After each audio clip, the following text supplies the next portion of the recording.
ফাইদা ক্বরানাহু ফাত্তাবি' কুরআনা, যখন আমি কোরআন তেলাওয়াত করি আপনি কোরআনের ইত্তেবা করেন, অনুসরণ করেন। বুখারী শরীফের 2 নম্বর পৃষ্ঠা। আমাদের অবস্থা এখন এমন হয়েছে, একজন কবি বলেন, তনে হামা দাগ দাগ শুধু পাম্বা কুজা কুজা নেহাম, আমার সারা শরীরে পচন ধরে গেছে, আমি কয় জায়গায় ব্যান্ডেজ লাগাবো। আমাদের ইসলামের অবস্থাটা তো এখন এমন হয়েছে, চারদিক থেকে আক্রান্ত, চারদিক থেকে দুশ্মন বিভিন্ন রূপে, কেউ নেক সুরতে, কেউ বদ সুরতে, কেউ দুশ্মনের রূপে, কেউ দোস্তের রূপে, চারদিক থেকে ইসলামকে হামলা করে চলছে।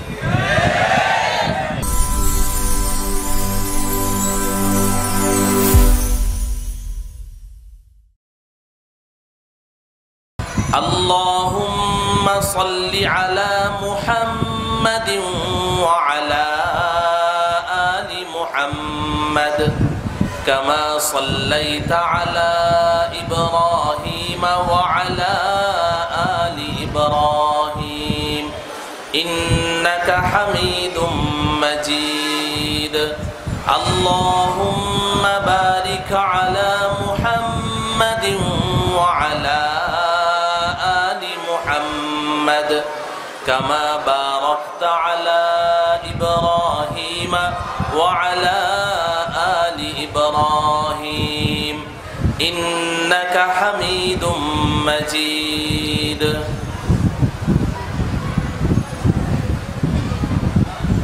দারুস সুন্নাহ মাদ্রাসা কর্তৃক আয়োজিত অধ্যকার বার্ষিক ওয়াজ মাহফিলের সম্মানিত সভাপতি হযরত উলামায়ে কেরাম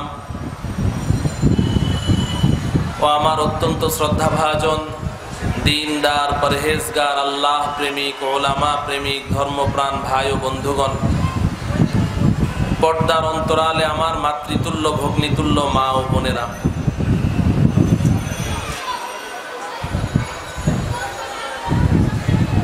মূলত আজকে এখানে আমরা যারা জমায়েত হয়েছি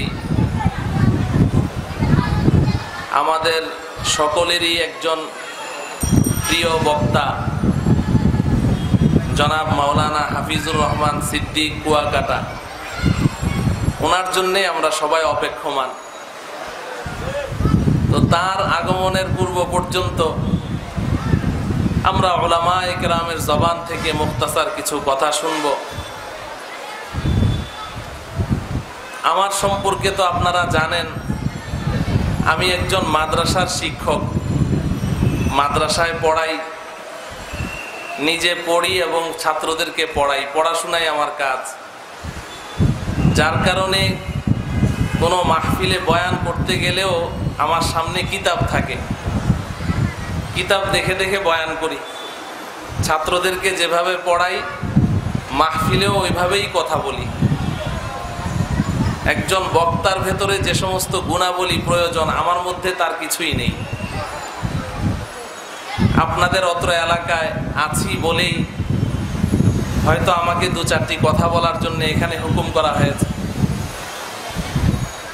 কিন্তু কিতাব খুলে কোনো বিষয়ে আলোচনা করার মতো পর্যাপ্ত সময় আমাকে দেয়া হয়নি। যেহেতু সময় কম, আর আজকে আপনারা জানেন একটি বিশেষ প্রোগ্রাম সারা দিন ব্যাপী আমাদের মিরপুরে চলেছে, আর ওই প্রোগ্রামের কারণেই আজকে আমাদের এই মাহফিলের যে নির্ধারিত সময় তা অনেকটাই এদিক সেদিক হয়ে গেছে সঙ্গত কারণে। তাই আমরা আমাদের ওই নির্দিষ্ট আমাদের কাঙ্ক্ষিত মেহমান আসার আগ পর্যন্ত উলামায়ে কেরামের জবান থেকে মুখতাসার কিছু কথা আমরা শুনবো এবং আমলের নিয়তে শুনবো। আল্লাহ রাব্বুল আলামিন আমি যে আয়াত ও হাদিস তেলাওয়াত করেছি, তেলাওয়াতকৃত আয়াত ও হাদিসকে সামনে রেখে মুখতাসার সময়ে আমাকে কিছু হক কথা ইখলাসের সাথে বলার তৌফিক দান করুন। আমাদের সকলকে কথাগুলো দিলের কান দিয়ে আমলের নিয়তে শোনার তৌফিক দান করুন। মুহতারাম হাজিরিন, আমি প্রথমে যে আয়াতটি তেলাওয়াত করেছি, তেলাওয়াতকৃত আয়াতে আল্লাহ রাব্বুল আলামিন ইরশাদ করেন, ইন্না নাহনু নাযালনা যিকরা ওয়া ইন্না লাহু লাহাফিজুন। নিশ্চয় আমি আল্লাহ এই কোরআন নাযিল করেছি এবং কিয়ামত পর্যন্ত এই কোরআনকে সংরক্ষণ করার দায়িত্ব আমি আল্লাহ নিজেই নিয়ে নিয়েছি। কোরআন নাযিল করেছেন আল্লাহ এবং কিয়ামত পর্যন্ত এই কোরআনকে সংরক্ষণ করার দায়িত্ব নিয়েছেন কে? আল্লাহ। এখানে আমরা যারা উপস্থিত আছি প্রত্যেকেই আমরা একটি কথা মনে প্রাণে বিশ্বাস করি যে আল্লাহ পাক কোনো কিছুর প্রতি মুখাপেক্ষী নন। আল্লাহ পাক চাইলে এই কোরআনকে কোনো মাধ্যম ছাড়া এমনি এমনি কিয়ামত পর্যন্ত হেফাজত করতে পারেন কি পারেন না? পারেন। এই ক্ষমতা আল্লাহ পাকের আছে। কিন্তু বর্তমান আমরা যেই জগতে বসবাস করছি এই জগৎটাকে বলা হয় আলমে আসবাব,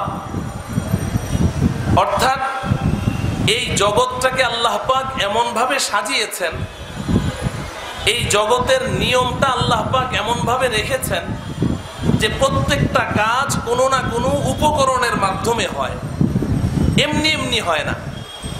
এটা এই জগতের নিয়ম, এটা আল্লাহ পাকের অক্ষমতা নয়। উদাহরণস্বরূপ আমরা যারা আজকে এখানে বসে আছি, ধরুন আমাদের প্রচন্ড ক্ষুধা পেয়েছে, প্রচন্ড ভাবে আমরা তৃষ্ণার্ত, ক্ষুধার্ত তৃষ্ণার্ত।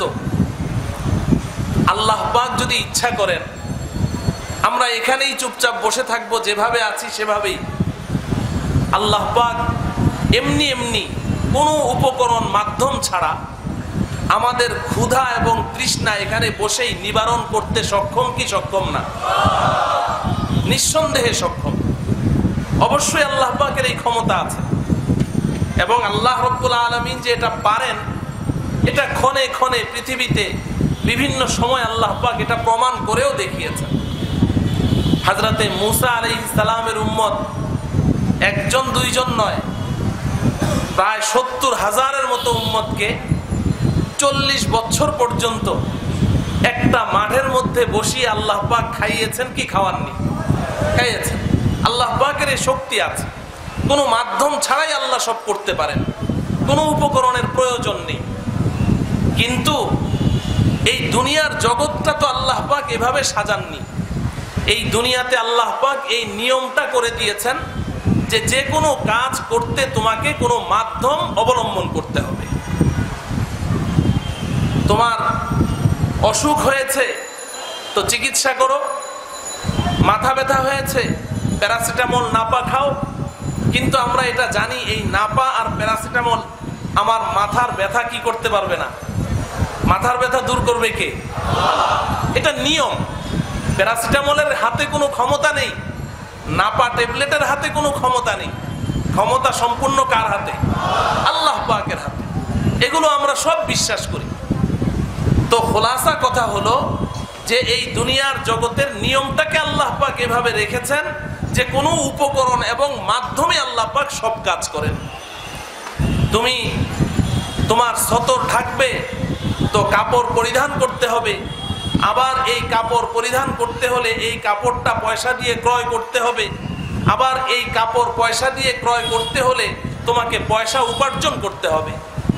খাবার খেতে হলে খাবার খরিদ করে আনতে হবে, রান্না করতে হবে, হাতে সেই খাবার লোকমা দিয়ে তুলে মুখে নিতে হবে। এগুলো এই দুনিয়ার নিজাম। আর এই নিজাম এবং এই নিয়মের আল্লাহ পাক কোনো ব্যতিক্রম করেননি। আল্লাহ পাকের কালাম এই কোরআনকে হেফাজতের ক্ষেত্রেও আল্লাহ পাক তো নিজে দায়িত্ব নিয়ে নিয়েছেন, কিয়ামত পর্যন্ত এই কোরআনকে হেফাজত করবেন। কিন্তু আল্লাহ পাক কোনো উপকরণ ছাড়াও করতে পারতেন। এই নিয়ম এর ব্যতিক্রম না করার জন্যে আল্লাহ পাক এই কোরআনকে হেফাজত করার জন্যেও একটা মাধ্যম এবং উপকরণ আল্লাহ পাক অবলম্বন করেছেন। আর এই মাধ্যম হলো বর্তমান সময়ে আমরা যাদেরকে হাফেজে কোরআন দেখছি, এই হাফেজে কোরআনের সিনাটাকে আল্লাহ পাক কিয়ামত পর্যন্তের জন্যে এই কোরআনকে সংরক্ষণ করার মাধ্যম হিসেবে আল্লাহ পাক গ্রহণ করে নিয়েছেন। মুহতারাম হাজিরিন, এখানে আমি সংক্ষেপে একটা ছোট্ট কথা আপনাদেরকে বুঝাই। কোরআন কাকে বলে? কোরআন কাকে বলে? আমরা সাধারণত এখানে যারা উপস্থিত আছি, আমরা কোরআন বলতে বুঝি কোরআনের পাঠ, কোরআনের রিডিং, কোরআনের তেলাওয়াত, এটাকে কোরআন বুঝি। যেই কিতাবটা আমরা হাতে নিয়ে তেলাওয়াত করি, সূরাতুল ফাতিহা থেকে আরম্ভ করে সূরাতুন নাসের শেষ পর্যন্ত, এই যে কোরআনে কারীম যে কিতাব, এই কিতাবের মধ্যে যা লেখা আছে শুরু থেকে শেষ পর্যন্ত, এটাকেই আমরা কোরআন বুঝি। বলেন ঠিক কিনা? অর্থাৎ কোরআনের পাঠ, কোরআনের রিডিং, কোরআনের তেলাওয়াত, এটাকে আমরা কোরআন বুঝি। তবে বাস্তব কথা হলো, এটা তো অবশ্যই কোরআন, তবে এটাই একমাত্র কোরআন নয়। কথাটা ভালো করে বুঝেন। এই কোরআনে কারীম এটা অবশ্যই কোরআন, এটা আল্লাহ পাকের কালাম, তবে এটাই একমাত্র কোরআন নয়। আমাদের কওমি মাদ্রাসায় একখানা কিতাব পড়ানো হয়, নূরুল আনোয়ার। এই কিতাবের মধ্যে পরিষ্কার লেখা আছে, আল কোরআনু ইসমুন লিন নাজমি ওয়াল মা'না জামিআন। কোরআন বলা হয়, এই কোরআনের পাঠ এবং তেলাওয়াত, রিডিং, এটা যেমন কোরআন, এই কোরআনের অর্থ, ব্যাখ্যা এবং তাফসীর, এটাও কোরআন। কোরআনের অর্থ, ব্যাখ্যা এবং তাফসীর, এটাও কি কোরআন? আমরা যেহেতু কোরআন বলতে শুধু এই কিতাবখানাকেই বুঝি এবং এই কিতাবের পাঠ এবং তেলাওয়াতকেই আমরা বুঝি, এই কারণে আমরা মনে করি যে এই কোরআনকে আল্লাহ পাক হেফাজত করছেন, সংরক্ষণ করছেন হাফেজে কোরআনের সিনার মাধ্যমে। বাস এই হাফেজে কোরআন যারা, কোরআনের হাফেজ, তারাই এই কোরআনকে সংরক্ষণ করে চলেছেন এই 1450 বছর পর্যন্ত, এবং কিয়ামত পর্যন্ত এই কোরআন হাফেজে কোরআনের সিনার মাধ্যমেই সংরক্ষিত হবে। শুধু এতটুকুর মধ্যে আমাদের ইলমটা সীমাবদ্ধ, জ্ঞানটা সীমাবদ্ধ, যেহেতু আমরা এটাকেই শুধু কোরআন বুঝি।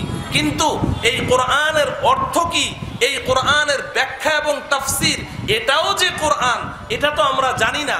না জানার কারণে আমাদের ওই জ্ঞানটুকু শুধু হাফেজদের পেছনেই শুধু চিন্তা চেতনা, ওখানেই সীমাবদ্ধ যে হাফেজরাই কোরআনকে হেফাজত করছেন। কিন্তু না, আপনি কিতাব খুলে দেখেন যে কোরআনের পাঠ এবং রিডিং, এটাকে তো হাফেজদের মাধ্যমে সংরক্ষণ করা হচ্ছে, আর কোরআনের অর্থ এবং কোরআনের তাফসীর, এটা সংরক্ষণ করা হচ্ছে এই দুনিয়ার লক্ষ লক্ষ উলামায়ে কেরামের সিনার মাধ্যমে।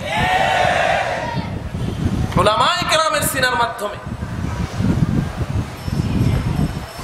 আপনি বুখারী শরীফ খুলুন, রাসূলুল্লাহ সাল্লাল্লাহু আলাইহি ওয়াসাল্লাম সম্পর্কে হযরতে আব্দুল্লাহ ইবনে আব্বাস রাদিয়াল্লাহু তাআলা আনহুমা বলেন, কানা রাসূলুল্লাহ সাল্লাল্লাহু আলাইহি ওয়াসাল্লাম ইউআলিজু বিল কুরআন হিনা ইয়ানজিলু আলাইহিল ওয়াহয়ু।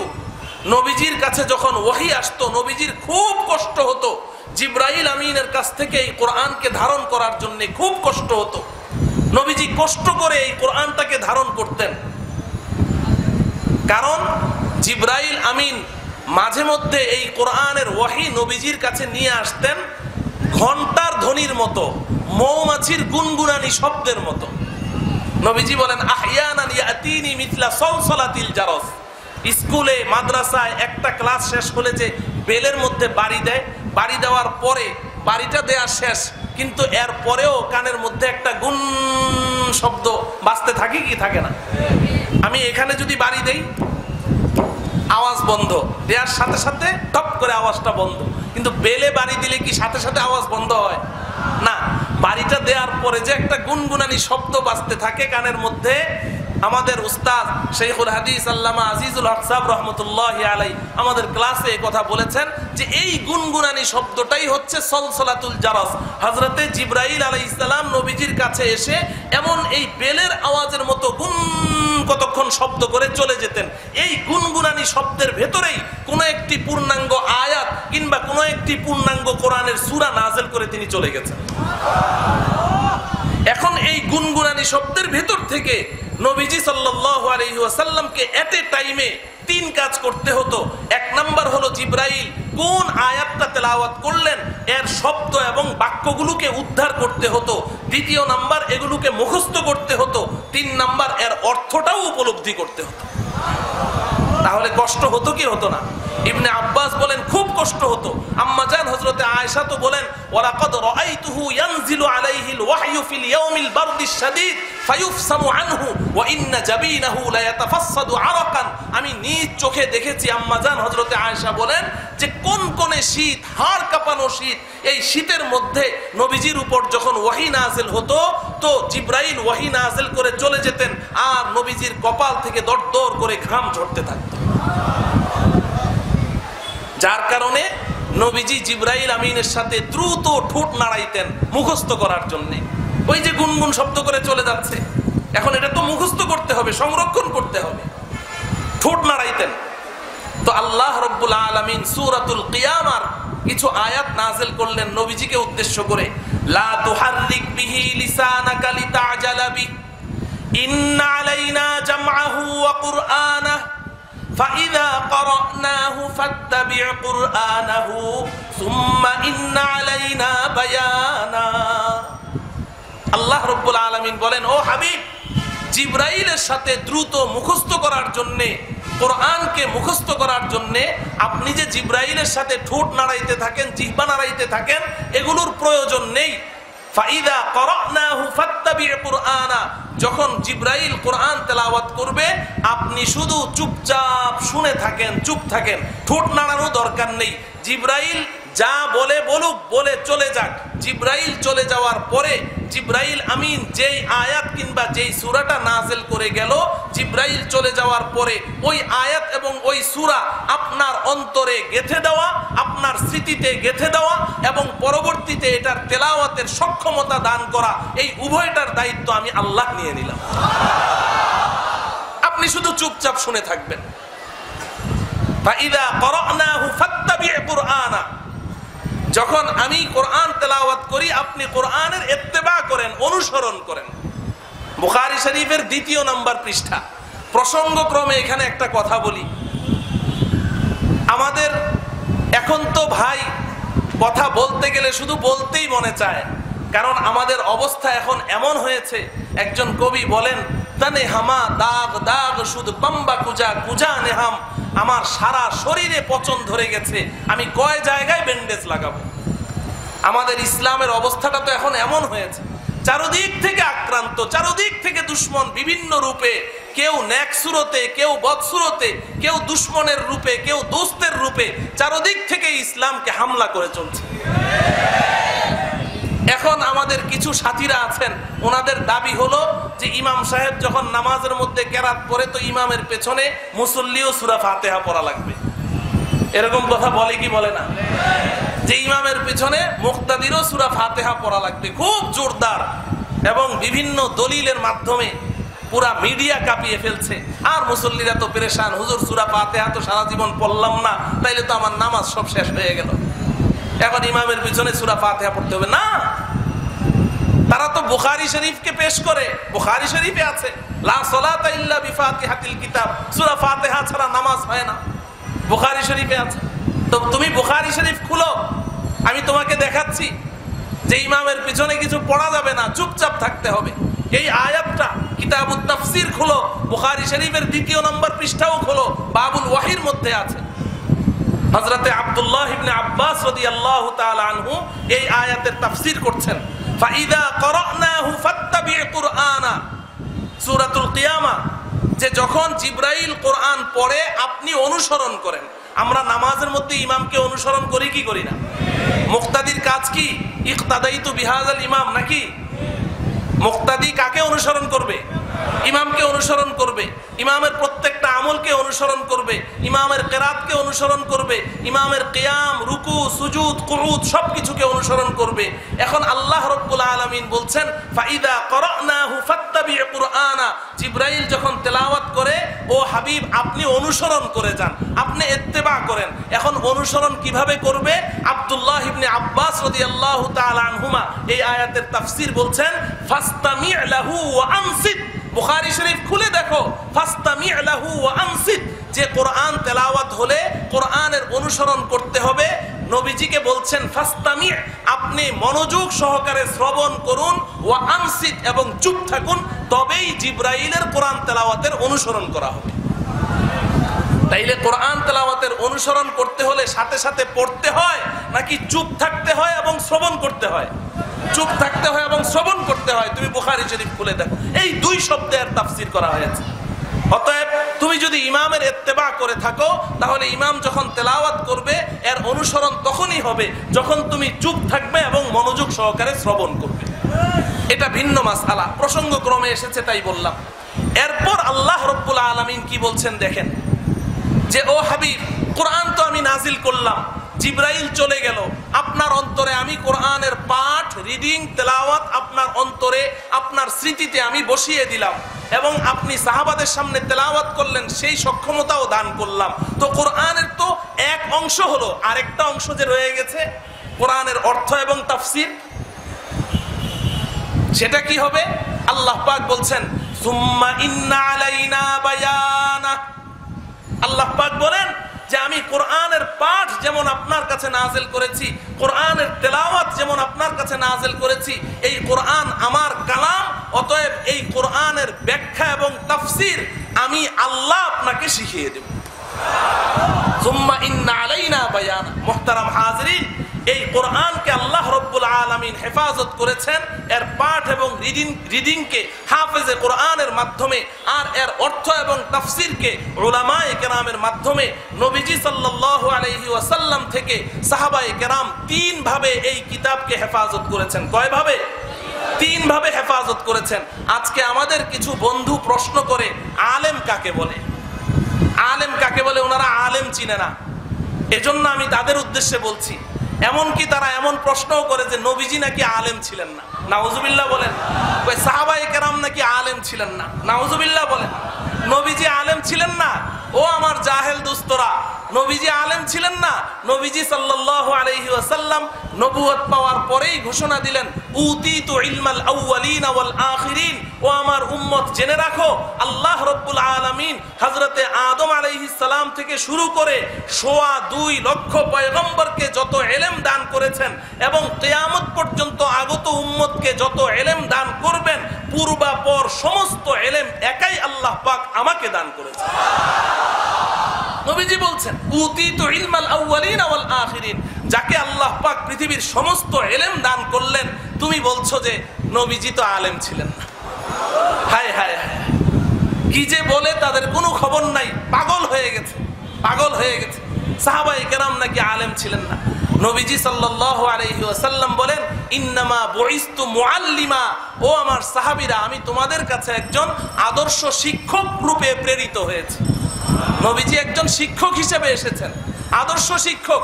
সাহাবায়ে কেরাম বলেন, নবীজির চেয়ে আদর্শ শিক্ষক আমার জীবনে আমি কখনোই দেখিনি। তাহলে নবীজি আলেম ছিলেন না, এই কথার অর্থ কি? সাহাবায়ে কেরাম আলেম ছিলেন না? এগুলো সব জাহেলানা, মূর্খতা সুলভ কথাবার্তা।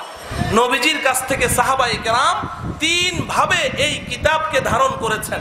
এক নাম্বার হলো হেফাজতে কোরআন বিল হিফজ, কোরআনকে সংরক্ষণ করেছেন তাদের স্মৃতিতে ধারণ করে, হিফজের মাধ্যমে।